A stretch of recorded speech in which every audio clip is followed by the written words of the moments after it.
ಕಪ್ಪು ಗೋಧಿ ಬಿತ್ತಿ ಬೆಳೆದ ಕೆಂಪು ಮನುಷ್ಯ. ವೀಕ್ಷಕರೇ ನಮಸ್ಕಾರ, ನಾನು ರಂಗನಾಥ್. ಇಂದು ನಿಮ್ಮ ಮುಂದೆ ಹೊಸ ಯೂಟ್ಯೂಬ್ ಚಾನೆಲ್ ಒಂದನ್ನು ತೆಗೆದುಕೊಂಡು ನಿಮ್ಮ ಶುಭ ಹಾರೈಕೆಯ ನಿರೀಕ್ಷೆಯಲ್ಲಿದ್ದೇನೆ. ಭಾರತೀಯರಿಗೆ ಹೊಸ ವರ್ಷ ಯುಗಾದಿ. ಈ ಯುಗಾದಿಯ ಶುಭ ಗಳಿಗೆಯಲ್ಲಿ ನಮ್ಮ ಹೊಸ ಯೂಟ್ಯೂಬ್ ಚಾನೆಲ್ ಅನಾವರಣಗೊಳ್ಳುತ್ತಿದೆ. ಚಾನೆಲ್ ಹೆಸರೇ ಅನಾವರಣ. ಇದು ಪ್ರತಿಭೆಗಳ ಮತ್ತು ಸಾಧಕರ ಚರಿತ್ರೆಗಳ ಅನಾವರಣ. ನಿಮ್ಮದೊಂದು ಶುಭ ಹಾರೈಕೆ ಇರಲಿ ಅನ್ನೋದೇ ನನ್ನದೊಂದು ವಿನಂತಿ. ನಮ್ಮ ನಾಡು ಪ್ರತಿಭಾ ಸಂಪನ್ನರ ನಾಡು, ಸೃಜನಶೀಲತೆಯ ಬೀಡು. ಅದರಲ್ಲೂ ನಮ್ಮ ಉತ್ತರ ಕರ್ನಾಟಕದಲ್ಲಿ ಸಾಧಕರ ಕೊರತೆ ಏನಿಲ್ಲ.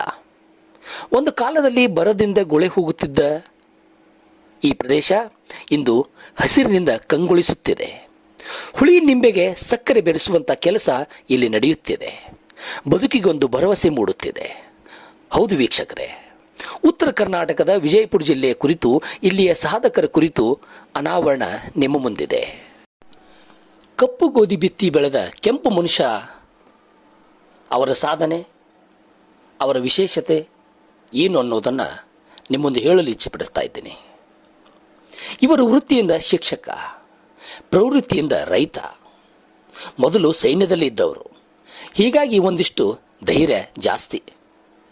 ಓದಿದವರಾಗಿದ್ದರಿಂದ ಪ್ರಗತಿ ಪದದತ್ತ ಹೆಜ್ಜೆ. ಕಳೆದ ವರ್ಷ ಕಳೆದುಕೊಂಡಲ್ಲಿಯೇ ಹುಡುಕಬೇಕು ಎನ್ನುವ ಮಂತ್ರ ಕೃಷಿಯಲ್ಲಿ ತೊಡಗಿಸಿ ಯಶಸ್ಸು ಕಂಡ ಅಪರೂಪದ ರೈತ. ಇವರ ಹೆಸರು ಶಿವಾನಂದ್ ಮಂಗಾನವರ್. ಪ್ರಿಯ ವೀಕ್ಷಕರೇ, ಇಲ್ಲಿ ನೋಡ್ತಾ ಇದ್ದೀರಲ್ಲ, ಇವರು ತೋರಿಸ್ತಾ ಇರೋ ಗೋಧಿ ಇದೇ ನೋಡಿ, ಕಪ್ಪು ಗೋಧಿ ಅಥವಾ ಕರಿ ಗೋಧಿ ಅಂತ ನಾವು ಕರಿತೀವಿ. ಆದರೆ ಇದು ದಕ್ಷಿಣ ಭಾರತದಲ್ಲಿ ತೀರಾ ಅಪರೂಪ.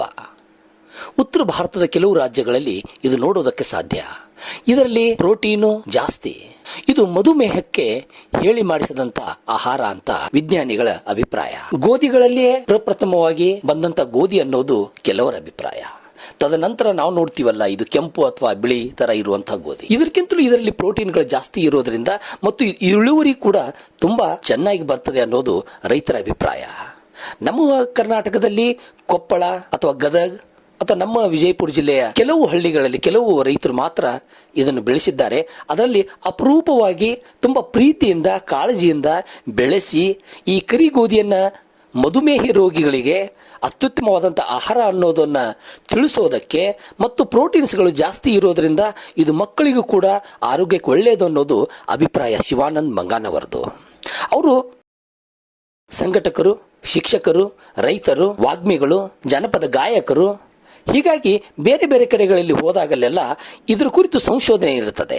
ಆ ಸಂಶೋಧನೆಯ ಫಲವಾಗಿಯೇ ತುಂಬ ದೂರದಿಂದ ಒಂದಿಷ್ಟು ಗೋಧಿಯನ್ನು ತಂದು ತಮ್ಮ ಹೊಲದಲ್ಲಿ ಬಿತ್ತಿ ಬೆಳೆದಿದ್ದಾರೆ. ಅದು ಈಗ ಸ್ವಲ್ಪ ಕೆಂಪು ಬಣ್ಣಕ್ಕೆ ತಿರುಗಿದೆ. ಅದು ಇನ್ನೂ ಸ್ವಲ್ಪ ಬೆಳೆದಂತೆ ಒಣಗಿದ ಮೇಲೆ ಇದು ಕಪ್ಪು ಗೋಧಿಯಾಗಿ ಮಾರ್ಪಡ್ತದೆ. ಉಳಿದ ಗೋಧಿಗಿಂತಲೂ ಇದು ಇಳುವರಿ ಅಥವಾ ಬೆಳವಣಿಗೆ ಚೆನ್ನಾಗಿ ಬರ್ತದೆ ಅನ್ನೋದು ಇವರ ಮಾತು.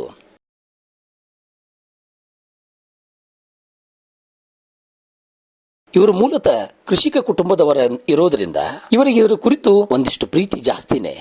ಕೃಷಿಯ ಮೇಲೆ ತುಂಬಾ ಒಲವು. ಹೀಗಾಗಿ ಅವರ ಅನುಭವದ ಮಾತುಗಳು ವೀಕ್ಷಕರ ನಾವು ಖಂಡಿತವಾಗಿ ಕೇಳಲೇಬೇಕು. ಕರಿ ಗೋಧಿಯನ್ನು ನಾನು ಇವತ್ತು ನನ್ನ ತೋಟದಲ್ಲಿ ನಾನು ಬೆಳೆದಿದ್ದೀನಿ. ಅದು ಯಾಕೆ ಭಾಳಷ್ಟು ಶ್ರಮಪಟ್ಟು ಆ ಬೀಜವನ್ನು, ಸಾವಿರಾರು ವರ್ಷಗಳ ಹಿಂದಿನ ಬೀಜವನ್ನು ನಾನು ಒಬ್ಬರ ಕಡೆಯಿಂದ ಇಸ್ಕೊಂಡು ಬಂದು ಅದನ್ನು ಹಾಕೀನಿ ಇವತ್ತು. ಅಂದರೆ ಬೀಜಕ್ಕಾಗಿ ಹಾಕೀನಿ ಇವತ್ತು. ಅದರಲ್ಲಿ ಶುಗರ್ ಅಂಶ ಕಡಿಮೆ, ಸಕ್ಕರೆ ಅಂಶ ಇಲ್ಲ ಅಂತ ತಿಳ್ಕೊಂಡು ಆ ಗೋಧಿಯನ್ನು ಹಾಕೀನಿ. ಈಗಿನ ಜನರಿಗೆ ಅದು ಭಾಳ ಅವಶ್ಯದ ಅಂತ ಹೇಳಿಕಿಸಿಂದ ಈ ಗೋಧಿಯನ್ನು ನಾನು ಬಿತ್ತೀನಿ. ಆ ಗೋಧಿಯನ್ನು ಮುಂದೆ ಬೀಜಕ್ಕೆ ಕೊಡಬೇಕು ಹೆಚ್ಚು. ಅಂದ್ರೆ ಈ ಕರಿ ಗೋಧಿ ನಮ್ಮ ದೇಶದಲ್ಲಿ ಹೆಚ್ಚು ಬೆಳಿಬೇಕು ಅನ್ನೋದು. ಅಂದ್ರೆ ಆ ಶರೀರಕ್ಕೆ ಉತ್ತಮವಾದಂಥ ಗೋಧಿ ಆಹಾರ ಇದು. ಅದಕ್ಕಾಗಿ ಈ ಗೋಧಿಯನ್ನು ನಾವು ಇವತ್ತು ಬಿತ್ತೇವೆ. ಮುಂದೆ ಬೀಜಕ್ಕೂ ಕೂಡ ಇದನ್ನು ಎಲ್ಲರಿಗೆ ಕೊಡಬೇಕಂತೇಳಿ ನನ್ನ ಆಸೆ ಅದ. ಮತ್ತು ಶುಗರ್ಲೆಸ್ ಇರ್ತಕ್ಕಂಥ ಗೋಧಿ ಇದು, ಕಡಿಮೆ ಇರ್ತಕ್ಕಂಥದ್ದು. ಇವತ್ತು ಬೇನ್ ತಪ್ಪಲದೊಳಗೂ ಶುಗರ್ ಇರ್ತದೆ, ಇಲ್ಲ ಅನ್ನೋದಿಲ್ಲ. ಆದರೂ ಭಾಳಷ್ಟು ಕಡಿಮೆ ಇರ್ತಕ್ಕಂಥ ಕರಿ ಗೋಧಿಯನ್ನು ಇವತ್ತು ನಾವು ನಮ್ಮ ತೋಟದಲ್ಲಿ ಇವತ್ತು ಬೆಳೆದಿದ್ದೀನಿ. ಅದನ್ನು ಎಲ್ಲ ಶ್ರೀಸಾಮಾನ್ಯರು ಮತ್ತು ಹೆಚ್ಚಾಗಿ ನೌಕರದಾರ ಯಾವತ್ತು 24 ತಾಸು ಅವರು ಕೂತ್ ಕೆಲಸ ಮಾಡೋದ್ರಿಂದ ಅವರಿಗಿದು ಆಹಾರ ಒಳ್ಳೆಯ ಆಹಾರ ಅಂತ ತಿಳ್ಕೊಂಡು ನಾನು ಇದನ್ನು ಬೆಳೀಲಿಕ್ಕೆ ಶುರು ಮಾಡಿದ್ದೀನಿ ಗೋಧಿಯನ್ನು. ಮತ್ತು ಸಾವಯವದಲ್ಲಿ ಬೆಳೆದಿದ್ದೆ. ಮುಖ್ಯವಾದಂಥ ನನ್ನ ಉದ್ದೇಶನೇ ಒಟ್ಟು ನಿವೃತ್ತಿ ನಂತರ ನಾ ರೈತ. ಮೂಲತಃ ರೈತ ಕುಟುಂಬದಿಂದ ಬಂದವರು ನಾವು. ಇವತ್ತು ವೃತ್ತಿಯಲ್ಲಿ ಶಿಕ್ಷಕರಾದರೂ ನನ್ನ ಬಿಡುವಿನ ಸಮಯದಲ್ಲಿ ಸಾಯಂಕಾಲ ಮುಂಜಾನೆ ನನ್ನ ವಿಹಾರ, ನನ್ನ ಬಾಯಿ ಸ್ನಾನ ಮಾಡಿಕೊಂಡು ಪ್ರತಿದಿನ ಆಕಳ ಹಿಂಡ್ಕೊಂಡು ನನ್ನ ಇಲ್ಲೆಲ್ಲ ಕಾಯಿಪಲ್ಯ ತೊಗೊಂಡು ಹೋಗ್ತಕ್ಕಂಥದ್ದು ಮುಂಜಾನೆ ನನ್ನ ಕೆಲಸ. ಆ ಕೆಲಸದ ಜೊತೆಗೆ ಇದನ್ನೆಲ್ಲ ಈಗ ಹೊಸದು ಕಂಡುಹಿಡಿಬೇಕು. ಇವತ್ತಿನ ವಿಷಮುಕ್ತ ಆಹಾರ ಈ ಜನರಿಗೆ ತಲುಪಿಸ್ಬೇಕು ಮತ್ತು ಯಾವುದು ಮನುಷ್ಯನಿಗೆ ಹಿಡಿಸ್ತದ ಅಂಥ ಆಹಾರವನ್ನು ಬೆಳಿಬೇಕಂತೇಳಿ ಇವತ್ತು ಶುಗರ್ಲೆಸ್ ಇರ್ತಕ್ಕಂಥ ಗೋಧಿಯನ್ನು ನಾವು ಇವತ್ತು ಕರಿ ಗೋಧಿ ಬೆಳಿಲಾಕತ್ತೇವೆ. ಭಾಳ ಹಳೆ ಗೋಧಿ ಇವತ್ತು ನಮಗೆ ಹೊಸದಾಗ್ಯದ. ಆದ್ರೆ ಭಾಳಷ್ಟು ವರ್ಷಗಳ ಹಿಂದೆ ಹುಲ್ಲಿನ ಬೀಜನಿಂದ ಏನು ಗೋಧಿ ತಯಾರಾಗ್ಯದ ಅವಾಗಿನ ಗೋಧಿ ಇವತ್ತು ನಾವು ನನ್ನ ತೋಟದಲ್ಲಿ ಬೆಳೆದಿದ್ದೀನಿ ಸರ್. ಅಷ್ಟು ಸ್ಪ್ರೇಯರ್ಗಳು ಎಲ್ಲ ಬಂದವು. ಅವು ಹೊಸವು ಮಾಡೋದ್ರಿಂದ ನಮ್ಗೆ ಆಳಿನ ಉಳಿತಾಯ ಆಗ್ತದೆ. ಆಳಿನ ಉಳಿತಾಯ ಮಾಡೋದು ಬಹಳ ಮುಖ್ಯದ. ಆಳಿನ ಉಳಿತಾಯ ಆಗ್ತದೆ. ಅದರೊಳಗೆ ಈಗ ಉದಾಹರಣೆಗಾಗಿ ಇಲ್ಲಿ ಒಂದು ಸೋಲಾರ್ ಯಂತ್ರ ಹಾಕಿನಿ ನಾನು. ಒಂದು 2-3 ಸೋಲಾರ್ ಯಂತ್ರಗಳನ್ನು ಹಾಕಿನಿ. ಏನವ ಮನುಷ್ಯ ಒದರ್ತಾವೆ, ಚಳ್ಳಂ ಬಾರಿಸ್ತಾವೆ. ಅವೆಲ್ಲ ಸಾಕಷ್ಟು ಕೆಲಸ ಏನು ಒಂದು ಆಳಿನ ಕೆಲಸ ಅದು ಮಾಡ್ತದೆ. ಹಕ್ಕಿ ಹಾರಿಸಲಿಕ್ಕೆ ಇಂಥವೆಲ್ಲ ಕೆಲಸ ಮಾಡ್ತದೆ. ಅವುಗಳನ್ನು ಬಳಸ್ಬೇಕಂತೇಳಿ ನಾನು ಹೇಳಿ ಒಳಗೆ ಹೊಕ್ಕದ ಅಲ್ಲಿ ವೇಸ್ಟ್ ಅದ್ರಾಗ ಬರ್ತದೆ. ಇವು ನೀರು ಕುಡಿಲಾಕ ಹೇಳ ಮಾಡ್ಯಾವೆ. ಆಕಳುಗಳು ದನಗಳು ಕೊಟ್ಟು ನೋಡ್ರಿ ಅಷ್ಟು ಆಕಳ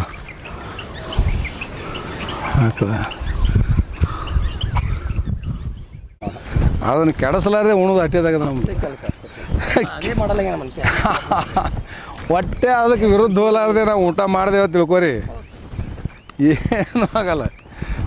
ಎಲ್ಲ ಕೊಟ್ಟ, ಶುದ್ಧ ಹವಾ ಕೊಟ್ಟಾನ, ಅದನ್ನು ನಾವು ಕೆಡ್ಸಾಕತ್ತೇವೆ. ಶುದ್ಧ ನೀರು ಕೊಟ್ಟಾನ, ಅದನ್ನು ನಾವು ಕೆಡ್ಸಾಕತ್ತೇವೆ. ಶುದ್ಧ ಮಣ್ಣು ಕೊಟ್ಟಾನ, ಅದನ್ನು ನಾವು ಕೆಡ್ಸಾಕತ್ತೇವೆ. ಎಲ್ಲನೂ ಕೊಟ್ಟಾನವ ಭಗವಂತ. ಇದು ಕೊಟ್ಟಿಲ್ಲ ಅನ್ನುವಂಗಿಲ್ಲ. ಮನುಷ್ಯ ಸಂತುಷ್ಟಿ ಇಲ್ಲ, ಏನು ಮಾಡೋದು? ಅದು ಒಂದು ಕೊಟ್ಟಾನ, ಅದೇ ಒಂದು. ಈಗ ನೋಡ್ರಿ, ಇದು ನೀವು ಏನು ದಿನ ಏನೂ ಮಾಡಬೇಡಿ ಸರ, ಏನೂ ಮಾಡಬೇಡಿ. ಈಗ ಇಟ್ಟು ಹೋರಿ, ಈಗ ಇಟ್ಟು ಬೇನ್ ತಪ್ಪಲದ ಬಡ ಇಟ್ಟು ತಿಂದು ಬಿಡ್ರಿ. ನೀವು ಗುಳಿಗೆನೇ ತೊಗೋಬೇಡ್ರಿ.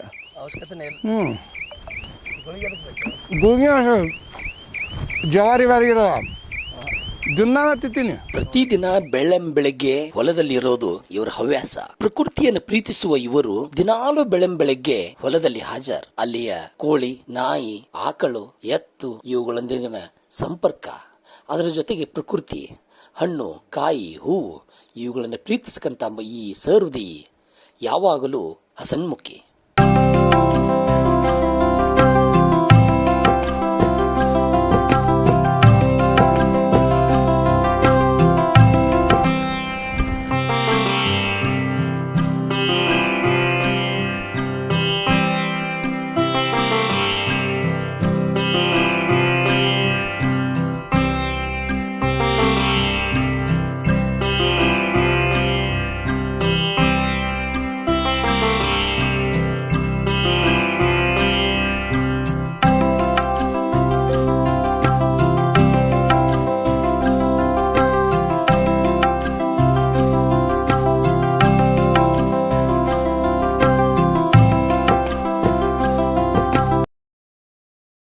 ಬಂದೆ.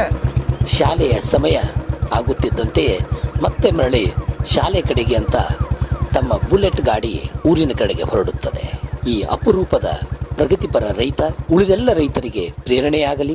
ಎಲ್ಲೋ ಸಮಯ ಹಾಳು ಮಾಡುವ ಬದಲಾಗಿ ನಮ್ಮಲ್ಲಿರ್ತಕ್ಕಂಥ ಭೂಮಿಯಲ್ಲಿಯೇ ಸಮಯವನ್ನು ಸದುಪಯೋಗಪಡಿಸಿಕೊಂಡು ತಮಗೆ ಸಾಧ್ಯವಾದದ್ದನ್ನ ಆ ಕೆಲಸ ಮಾಡಿಕೊಂಡು ಉಳಿದ ಯುವ ರೈತರಿಗೆ ಪ್ರೇರಣಾದಾಯಿ ಅವರ ಬದುಕಿಗೆ ಒಂದು ಹ್ಯಾಂಡ್ಸಪ್ ಇರಲಿ. ಸಾಕಷ್ಟು ಪ್ರಶಸ್ತಿ ಪುರಸ್ಕಾರಗಳಿಂದ ಆತ್ಮತೃಪ್ತರಾಗಿದ್ದಾರೆ. ಹೀಗಾಗಿಯೇ ಪ್ರಕೃತಿ ಕಡೆ ಒಲವು. ಅವರ ಈ ಬದುಕಿನ ಸಂದೇಶ ನಮಗೆಲ್ಲರಿಗೂ ಪ್ರೇರಣಾದಾಯ ಆಗಿರಲಿ ಅಂತ ಹೇಳ್ತಾ ಈ ಅನಾವರಣ ಯೂಟ್ಯೂಬ್ ಚಾನಲ್ಗೆ ತಾವು ಸಬ್ಸ್ಕ್ರೈಬ್ ಆಗಬೇಕು. ಮುಂದಿನ ಸಂಚಿಕೆಯಲ್ಲಿ ಇಂಥದ್ದೇ ಅಪರೂಪದ ಸಾಧಕರ ಬದುಕನ್ನು ಪರಿಚಯಿಸುವಂತ ಕೆಲಸ ಮಾಡ್ತೇವೆ. ಈ ಎಪಿಸೋಡ್ ಅನ್ನು ಇಲ್ಲಿಗೆ ಮುಗಿಸ್ತಾ ಇದ್ದೀನಿ. ನಮಸ್ಕಾರ ವೀಕ್ಷಕರೇ.